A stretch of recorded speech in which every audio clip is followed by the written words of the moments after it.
our digital economy is really expanding. And as a result of the expansion, risks have been introduced. Sometimes back, I think about 5-6 years ago, she went to the ATM, after as work hours, to withdraw money. In the process, for whatever reason, the ATM swallowed, let me use that language. So she had to go back to the bank the following day. So on getting there, her card, was given to her. Only for her, 5 days later, to realize that about 1.5 million naira has been stolen from her account. And what this guy did was to ensure that her alerts were blocked. We use social media. You provide your name, you provide your phone number. In some cases, you even provide your address. Shall I say unauthorized access, to your personally identifiable information can lead to data loss.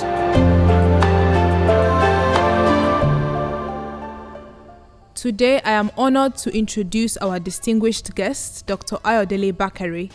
With over 22 years of experience as an IT administrator for both private and public organizations. Dr. Bakare's expertise spans across cybersecurity, data privacy, and data governance. He is a fellow of the Institute of Information Management and a proud member of the American National Society for Leadership and Success. Thank you, Mr. Bakare, for coming on the podcast. You're welcome. Podcast once again.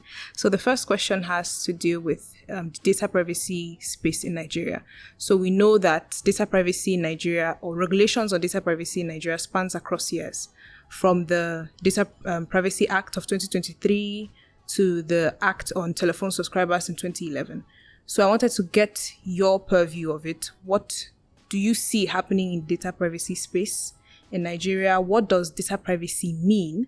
And what does the lack of it also mean for the common man in the country?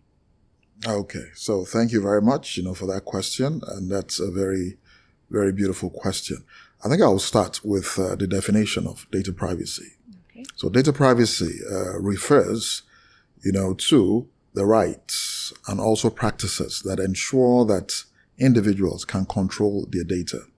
That is talking about, how their data is collected, how their data is stored, how their data is shared, and how their data is retained.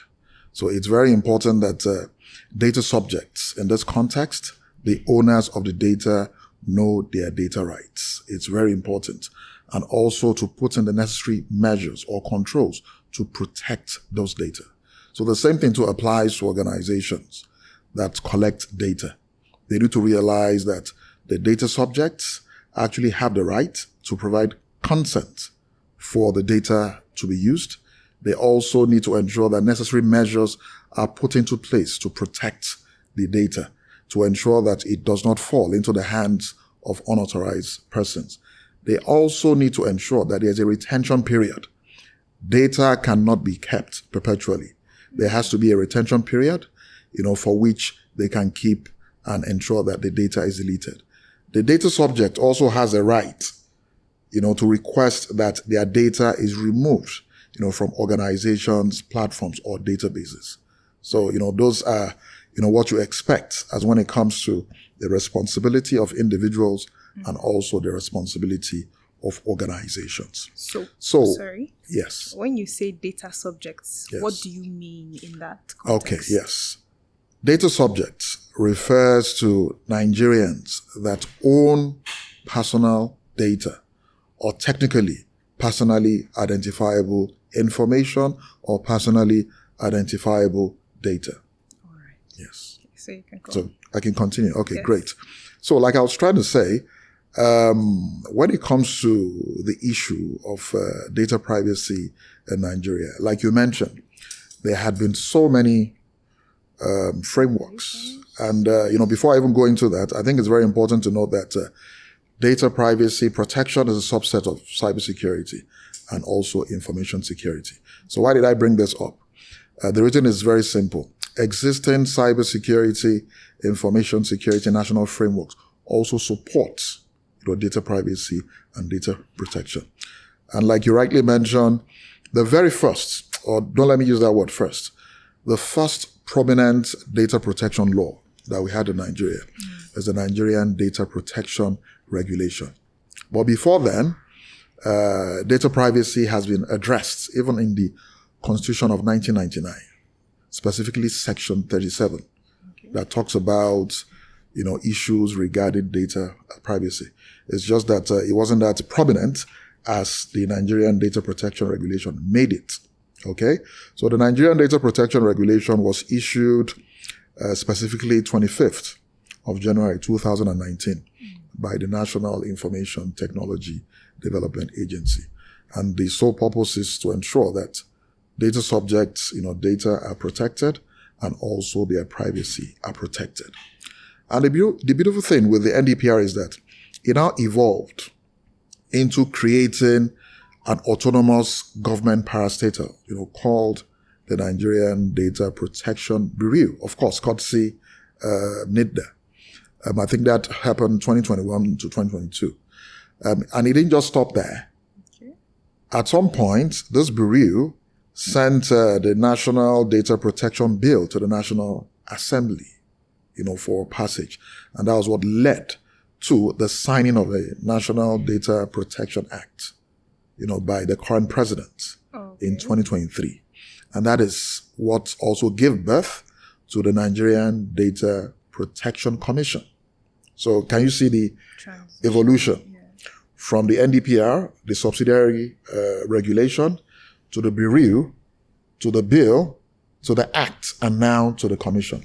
So what organizations are expected to comply with is no more the subsidiary regulation, which is the NDPR, but the act, because the act has a more powerful legal backing. So, it's very important for organizations and also the public to note that, yes, the NDPR, had its own share, but for now, what you are expected, to comply with is the Nigerian Data Protection Act. And as far as inability to protect personal data is concerned, there are lots and lots of implications as into it. So let me start with financial loss. Okay? Because that is really very rampant in Nigeria here. Access, or shall I say unauthorized access, to your personally identifiable information can lead to data loss. And let me give you a typical example that happened to my mother. Sometimes back, I think about 5-6 years ago, she went to the ATM, after as work hours, to withdraw money. In the process, for whatever reasons, the ATM swallowed, as let me use that language, swallowed the card. Because it was after close of business, she couldn't retrieve it. So she had to go back to the bank the following day. So on getting there, her card, was given to her. Only for her, 5 days later, to realize that about 1.5 million naira has been stolen from her account. And what this guy did was to ensure that her alerts were blocked. So automatically, that is an insider threat. So what has happened is that an insider within the bank had unauthorized access to her personal information. And when I say personal information, I'm referring to the name, the card as a number, the security, I think 3 digits as in code. That is CVV? Yes, CVV. Yes. And all that.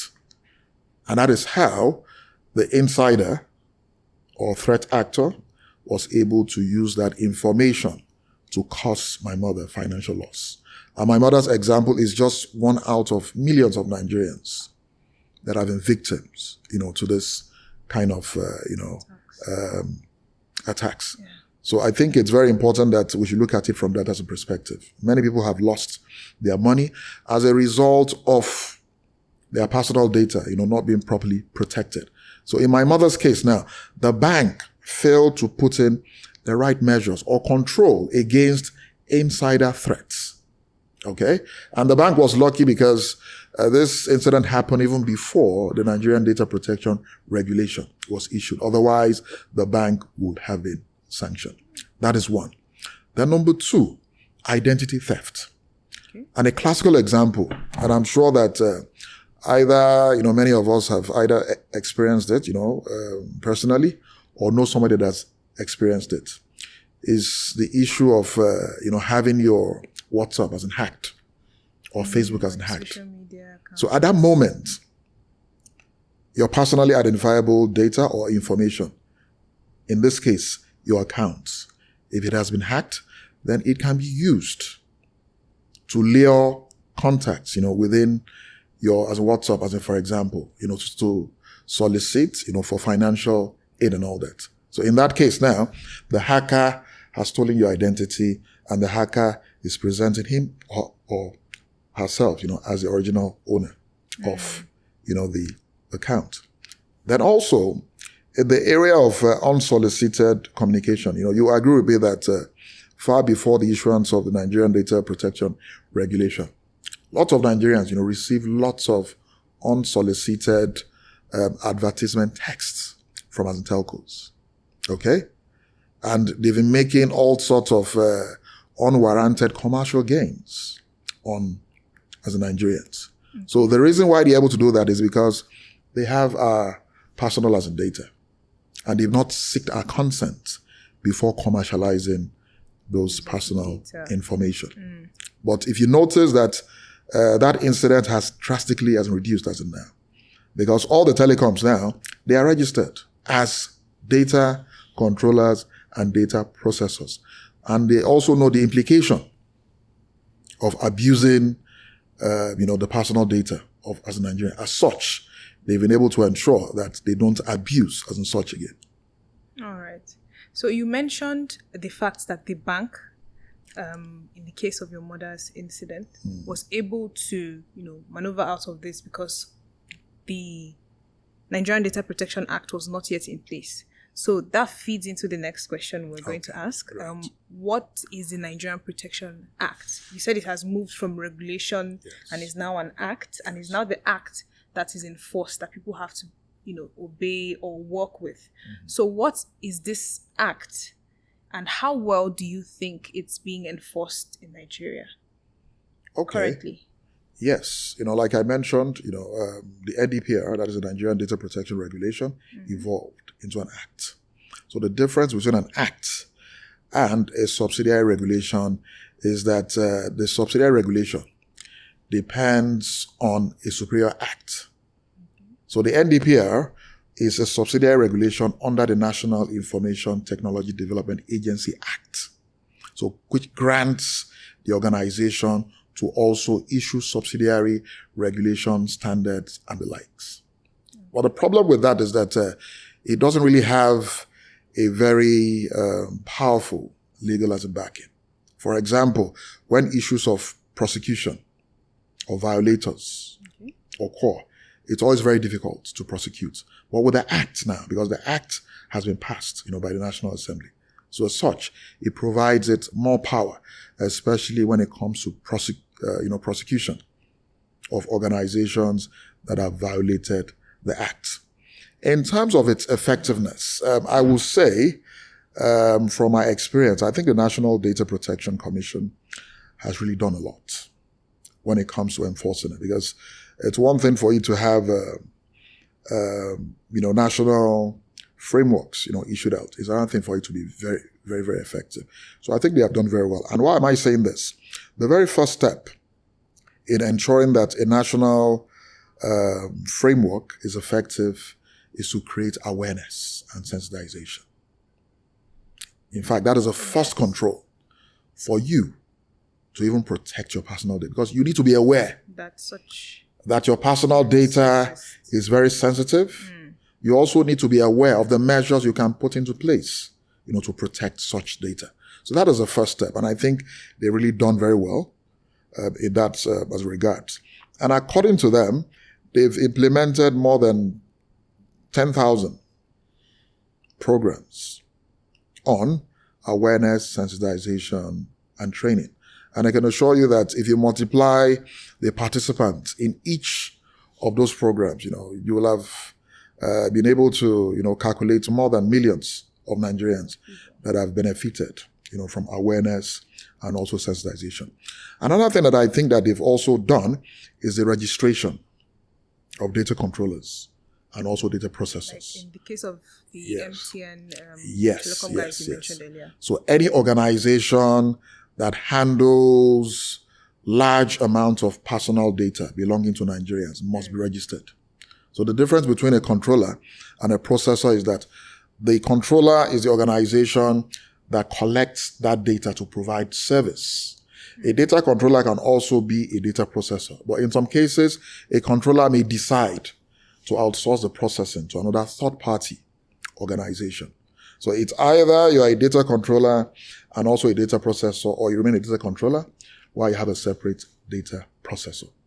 Okay? So as it is, according to, I think NDPC's 2024 annual report, they've been able to register more than 36,000. Yes, which shows a very high level of compliance by this organization in terms of registration. Another thing that I think that they've done very well too is the registration of about 259 data protection compliance organizations, aka DPCO. Okay? So, and the essence of having a DPCO is to help organizations. They are like consultants. They help the organizations comply with the Act. So they've registered more than 259 as until date.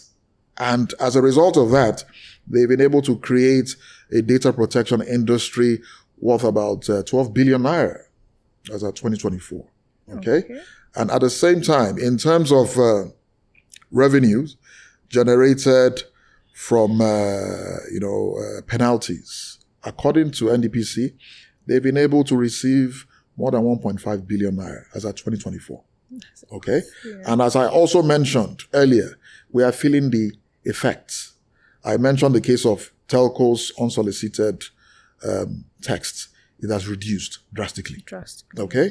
Another thing that you notice is that before the issuance and also the enforcement of the NDPR and the NDPA, banks, if you go to their sites, you'll never see privacy notices as in there. Yes. But you bear me with all banks, not most banks. If you click on any banks on the website as right now, the first thing that will greet you is a privacy as a notice. And that is a result of the efforts of the NDPC. So lots and lots has been done, within that area. But like they say, the biggest room in the world is the room for improvement. As such, more needs to be done, especially in the continued awareness and sensitization. I think it's very important. You can't even have a timeline to that. It has to be perpetual. And again, maybe they should also strengthen their efforts on enforcement. Okay, let them not be afraid, to prosecute the highest of organizations that are violating this act. And another beautiful thing to show that they've been really effective is that about 3 weeks ago, I was at a meeting at the Finland embassy, and at this meeting we had EU delegation. Okay, and they sang praises of NDPC. Yes, because according to them, they were shocked that they were able to announce, high level, big time violators, and they've been able to sanction them. So quick shows that not only are they effective within the country, they are also gathering international interest and attention. Yes. Thank you. That's really important.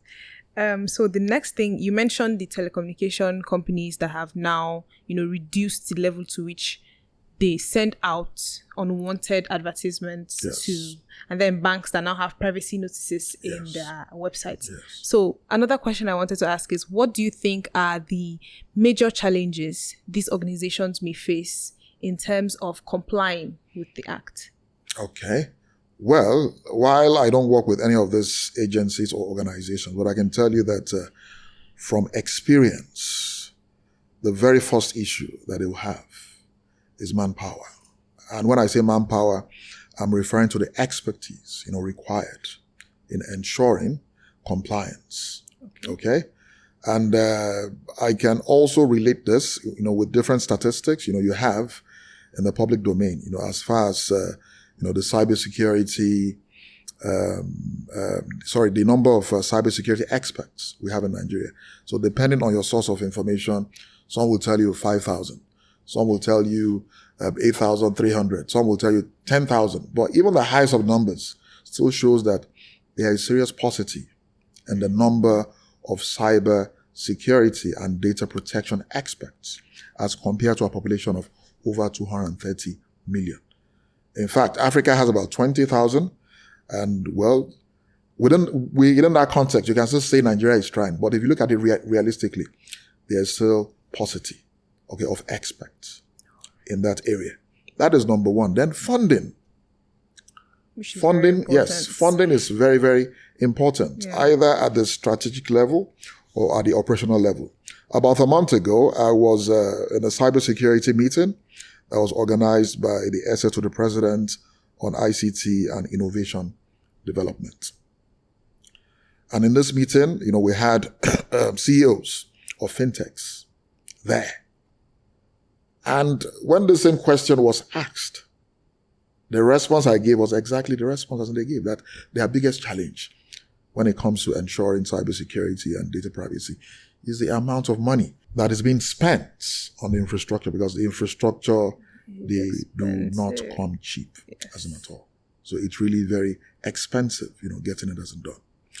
Then another thing that I also see as a challenge, I think that applies to both the operators, or shall I say data controllers, processors, and also the regulatory agency, is a lack of effective M&E mechanism to track performance of compliance. Okay. To data protection national framework. So what does this M&E frameworks look like? Yes. An M&E, from the acronym, monitoring and evaluation. If you are implementing any initiative, and within this context, we are talking about compliance with the de facto, government framework or act as far as data privacy is concerned. So for you to track and ensure the performance of that compliance, you need an M&E as in framework. Okay? Mm-hmm. And the very beautiful thing about the M&E framework is that it helps you track. And where there are gaps, you easily notice those gaps and you put in the necessary measure or processes in place to help ensure that those gaps are bridged. And if you're able to do that, you are also engaging in what is called, continuous improvement. Yeah. Okay. So the next question now feeds into what you mentioned earlier as to the threats that exist, to the ordinary Nigerian in terms of their data privacy. Yes. So in June 2024, I think, Paradigm Initiative, which is a social enterprise that builds, ICT innovations and advocates for digital rights, they flagged a particular site for selling Nigerians' private data for as little as 100 naira. So in this case and in this regard, what do you think are the gaps that exist currently in Nigeria, in the Nigerian data protection space, and what can be done about them? Okay, well, I'll try as much as possible to refrain from calling names of organizations. Okay. But what I'll say is that what happened is actually quite unfortunate. Okay, but that is not to mean that it is something that we need to cry over. Okay. Even the FBI, Department of Defense, have been hacked. There is no organization or platform that is not susceptible to hacking. What we're doing as cybersecurity experts is to make it, as much as possible, difficult for threat actors to hack into platforms. Another thing that I would like to say, because the particular organization that was being alleged to be careless actually denied that their system wasn't hacked. That in fact their system is intact. And I may have a reason to believe that. Okay. It's possible those, data that were being sold for $100, 100 naira. It's possible that they were not gotten from their platform. And let me tell you why. At NITDA, NITDA is also, in charge of improving the cyber hygiene of the country. We have this, the Computer Emergency Response Team. And what we do is to monitor the Nigerian cyberspace and provide timely information whenever we observe threats whenever we observe vulnerabilities. So we can either intervene directly by providing remediation, or we provide advisory at worst. So there was this particular incident where we discovered that a particular government organization that is responsible for giving out grants to students had vulnerabilities on their websites. And the requirement for any student to get that grant is for them to submit their NIN. That is National Identity Number. That slip. Okay? That's one of the conditions.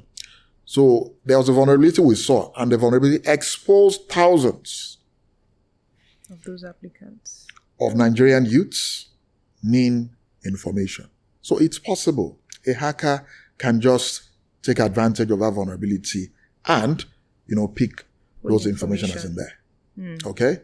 And it will interest you to note that as part of our activities, under the Computer Emergency Response Team, as of last year, we were able to discover more than 1,500 credentials and personal data on the dark web. Wow.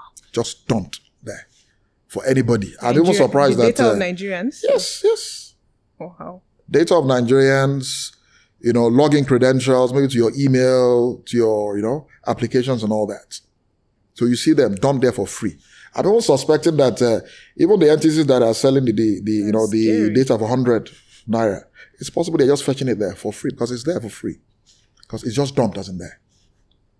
To show you how nefarious, all these threat actors as it can be. So, like I mentioned, it's nothing to cry about. We should see it as an opportunity for continuous improvement. A breach has been experienced, so it's an opportunity to look at it, what actually went wrong, investigate it, so that we can learn from the incidents. And it will help us as far as continuous improvement is concerned. So talking about gaps, yes, no system is as imperfect. There are many gaps. Okay? And I will start from the strategic level. In terms of national cybersecurity and data protection frameworks, in terms of development and issuance, I think we are doing very well.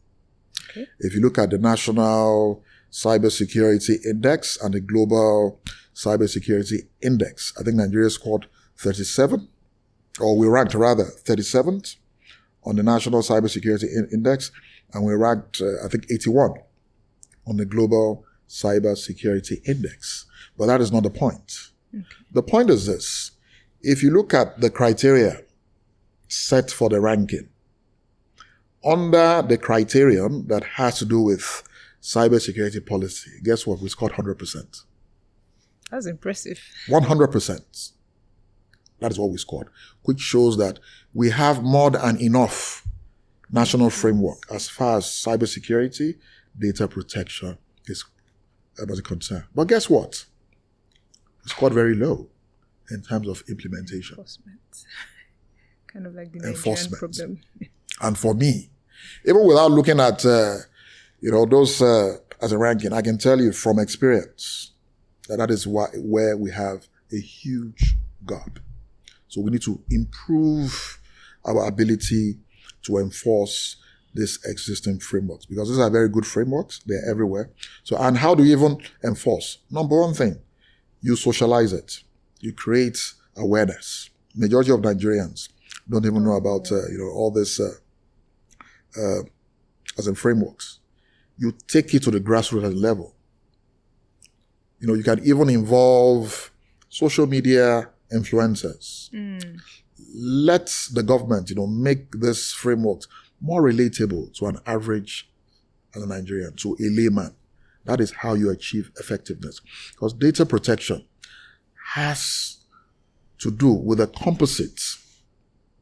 composite implementation of measures by both the government organization that is in charge of overseeing it, and also the data subject. So it has to be, a composite engagement, between both. And that is why it's very important that we become more creative in terms of socializing this frameworks, that I mentioned. So that is at the strategic level. Then at the operational level, and I think I've mentioned this earlier, another gap is a paucity of data protection, cybersecurity experts. So we need to build more and more. Okay? So does that have to do with human capital development in the country in terms of education or exposure of people to knowledge with regards to data privacy? Yeah. It's, it has to, be a composite approach, permit me to use that word again. Okay? Starting from ensuring that it is part of the educational curriculum. Also ensuring that awareness and sensitization is provided. Ensure that intentional training are offered. Certification-based training are offered to Nigerians that are willing to go into cybersecurity or data protection. All right. Okay. I think it's interesting you mentioned the creative component of, making or creating awareness, because when you say data privacy, a lot of people don't even understand the first thing as to what it means, having their data online or organizations using their data for particular purposes without their consent. So I think that creative aspect of it is very important, and it should definitely be invested in. It is. Okay. So beyond the National Data Protection Act, I was about to call it regulation again, but you've already mentioned that it's an act now. So I've been able to provide awareness on that. Yes, exactly.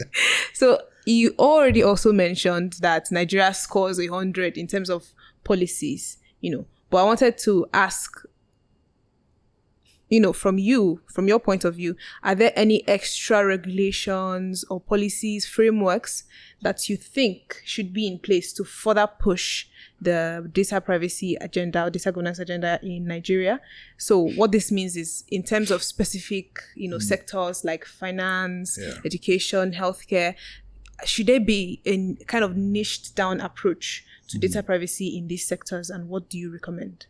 Okay. The beautiful thing is that we have other supporting government framework as far as data governance is concerned. And data governance, there are different contexts as into it. But within this context of data and privacy, data governance it's really very key, because data protection is a subset of data governance. And it will interest you to know that in 2023, I think February, the National Information Technology Development Agency issued the National Data Strategy. The National Data Strategy is more or less a strategy for national data management. And when you're talking about data management, what do you mean about data as management? It talks about how you collect data, how you clean the data, how you store the data, how you analyze the data, how you protect the data. That is where data protection comes in. How you protect the data, how you securely transmit the data, and how you derive knowledge from the data. Because we are looking at an economy that will be knowledge-driven, and it will be useful for national as in planning. So as such, NITDA came out with this strategy, as in then. Okay. And also, this strategy, it has about 6-7 pillars, but please, you can fact check as in that. And under this as in pillars, 6-7 pillars, you have a pillar dedicated to data security and privacy. It's dedicated to data security and privacy. So that helps ensure that any organization, be it private or government, that wants to ensure effective data governance should refer to the National Data Strategy. And we also went beyond that. We also created 2 other subsidiary documents. So one is a data governance framework, Why am I saying all this? We have all these things there. But, like we alluded to earlier, awareness is always an issue. So we have the data governance framework. And this data governance framework creates a model that can be adopted and adapted by any government organization or private organization. And once you adopt this model, okay, by implication, you'll have been able to put in the right measures as far as data protection and privacy is concerned. Okay. So what that means is that in this case, there's almost, let's say, a one-size-fits-all. So adopting the data governance model means you have what it takes in place. Adopt and adapt it. Because different organizations have different peculiarities, different, operations, different business goals and objectives. If it's government, different statutory mandates. So you're not to adopt it, hook, line, and sinker. No, you adopt, and you adapt it to your owners and needs. And that is why what we've created is more or less, like a model, okay? Or a framework that you can reference. And once you reference it, then you can adopt it. Because under data governance, you have different components as in there. One of them is data security and data privacy. Another one has to do with data infrastructure. What kind of data infrastructure you need to set up as an organization? One has to do with data literacy, because the very first step that is required for you to be able to achieve data governance or data management is for your users to be data as literate. Yes. So there's another one on open as in data that encourages organizations to provide a repository for open data so that innovators can use this data for innovation. So the framework is there, but like I mentioned earlier, I think we still need to do more in creating the needed awareness and also socializing it. We started that 2023. We did something in 2024, and we see our programs, just to ensure that organizations are aware of the strategy, but more importantly, organizations are also aware of the data governance framework that we've created as a subsidiary document of the strategy, and also the M&E framework. We also develop an M&E framework so that as you implement data governance, you have a mechanism to track success or failure. We are not really interested in success alone. Yes, success is good, but you should be able to track your failures too. And what that does, is to help you with continuous improvement. That's very key. So going back to what you mentioned about there being organizations that, act as data collectors and then controllers and then data organizations that process data. So what do you think can be done to increase the level of, cooperation between these organizations, and what particular advantages exist when there's a smooth relationship between such organizations? Of course, I can't agree more with you. When it comes to the issue of, data privacy, data protection, or cybersecurity, in general, effective collaboration is a key success factor. Effective collaboration within government organizations, because, even with government, we're having issues with, effective as in collaboration. Within government, between government and the private sector, as what's it called again?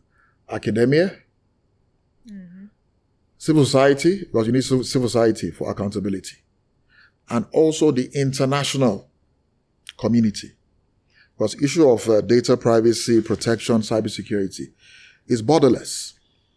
So for you to be very effective, you also need the international community.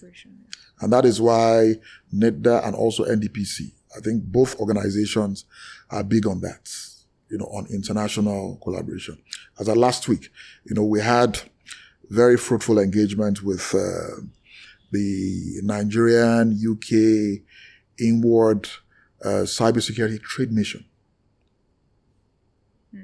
NITDA engaged with them, NDPC also engaged, as in with them, so that at least, we are able, to address the issue of cybersecurity in Nigeria and also the issue of data and privacy.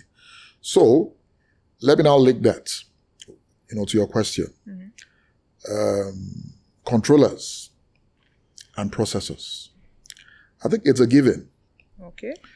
Yes, it is. It's a given.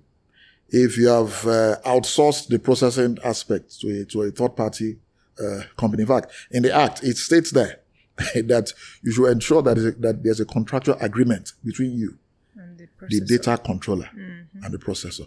Because you'll be liable as a controller if a processor,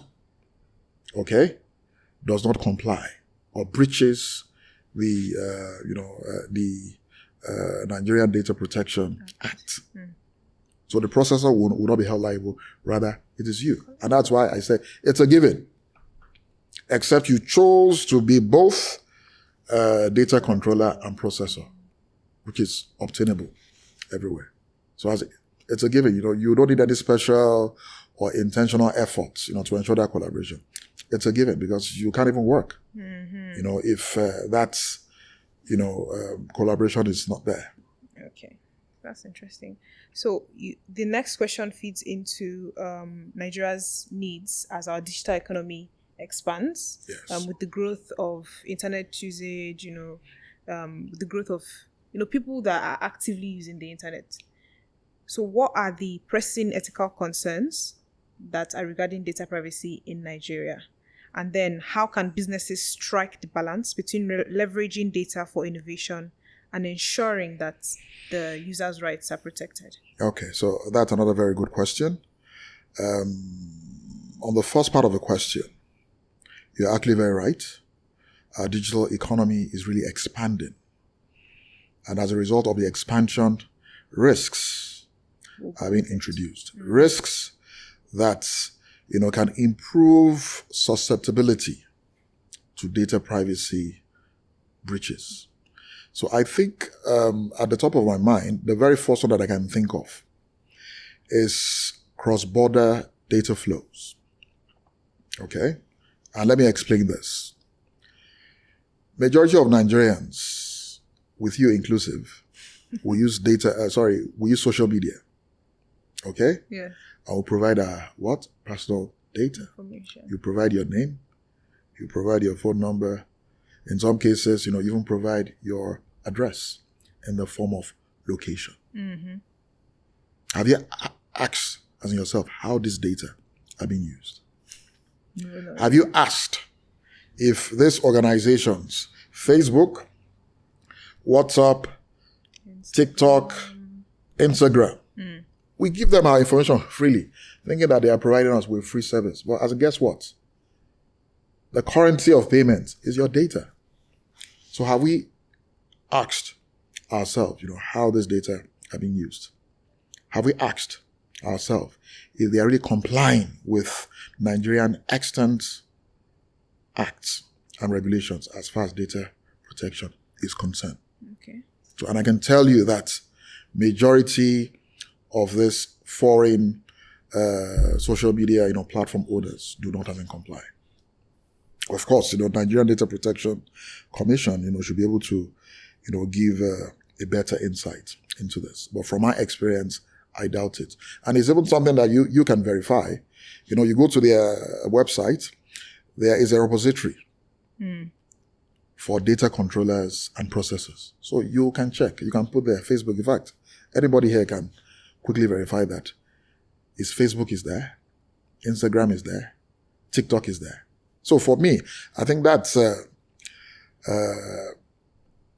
number one risk that can affect adequate protection of Nigerians' personal data. Then another thing that I can think of also is, the pervasiveness of the fintech operators and also innovators in the digital economy. What do you mean by pervasiveness? Pervasiveness. You have them almost everywhere now. Okay. Yes, they are everywhere now. Yeah. You don't even know the ones as in to trust, except for, the very big ones. I don't want to mention names as in here, but, I'm sure you know the ones that I'm referring to. But there are so many other ones. Fintechs, either playing in the fiat space. If I say fiat, your regular cash. And the ones playing in the cryptocurrency space. In fact, those ones are even more dangerous. Because they use lots and lots of personal data. So how are we sure that they are protecting this data? How are we sure that they've actually sought the consent of the owners of this data? And there are also so many innovators in digital space coming up with different apps. We just keep downloading them, putting our data there and all that. So all this, introduce lots and lots of risks. And these are things I believe that governments should also, look into and find ways of addressing all this. Then also artificial intelligence, is another source of concern.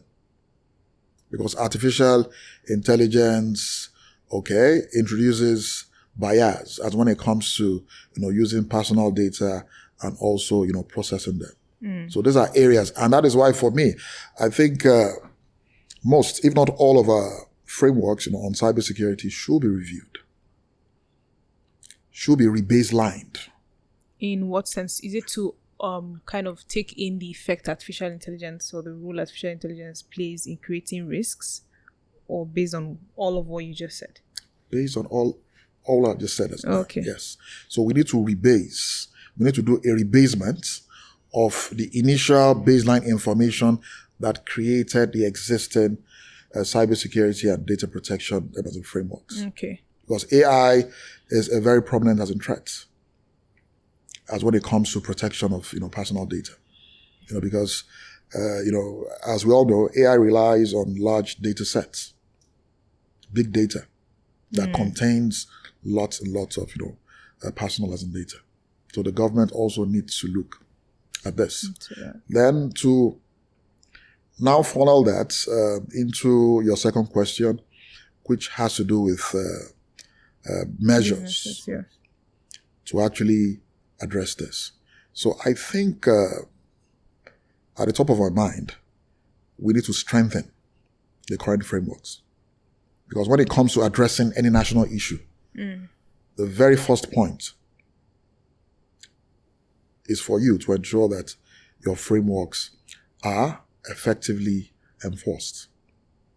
All these foreign players that I mentioned that keep collecting our data, we need to force them or find a way to incentivize them. Yeah, because as when it comes to enforcement, it shouldn't always be rule-based. There are other non-rule-based methods, that can be used. Give them incentives to want to comply, with your acts or regulation on data protection. And I can assure you that they will definitely, want to comply.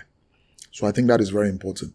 Then also number 2, for our innovators, we should try to improve on the concept of regulatory sandboxes. And what do I mean by that? Our regulation should be created at the initial stage to help ensure that innovators in the digital space can actually experiment and fail without, without, punitive actions, being meted out against them. So that will help ensure for them to experiment and eventually strike a balance between the need for the use of data, of personal data and protection of the data. So I think that is also really very important. And I think NITDA is also trying to do that for the national blockchain policy, because NITDA is responsible, for the implementation of the national blockchain as a policy. And part of our, if you look at our implementation plan, one of the initiatives, is to create a regulatory sandbox. CBN is also doing the same thing, just to help ensure that we continue to encourage innovators.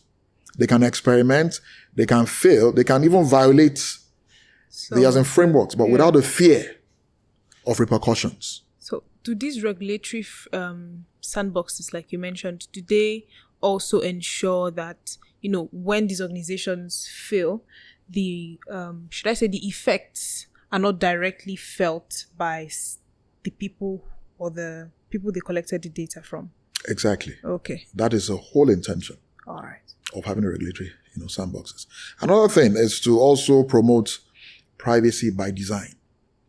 So which means that whenever any innovator is creating a platform or creating an app, right from inception, right from, there are different stages as when it comes to systems development life cycle or software development life cycle. So it starts with requirements as a gathering. So throughout the stages, you should ensure that you consider privacy protection. And that's why it's called privacy by design.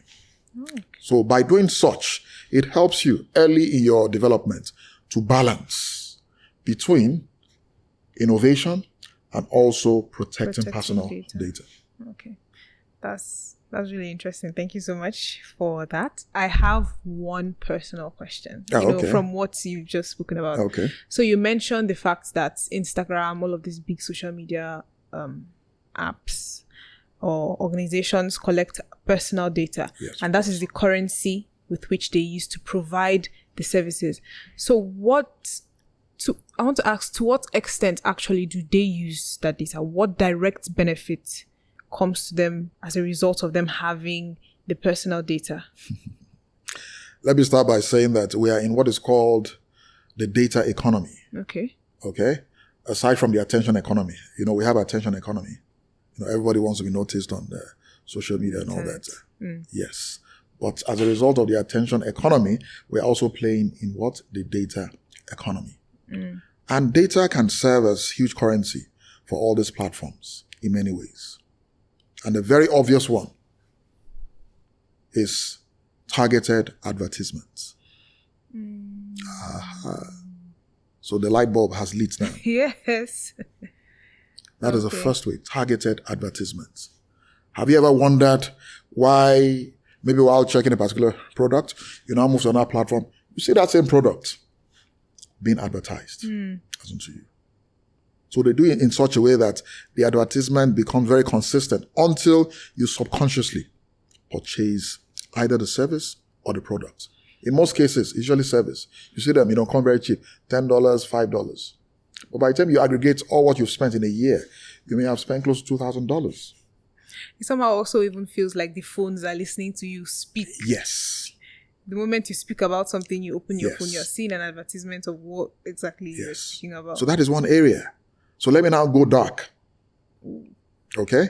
Another area that our data serve as currency or opportunities, for these platforms is a possibility of them feeding this data into advanced AI algorithms that can do what is called predictive modeling.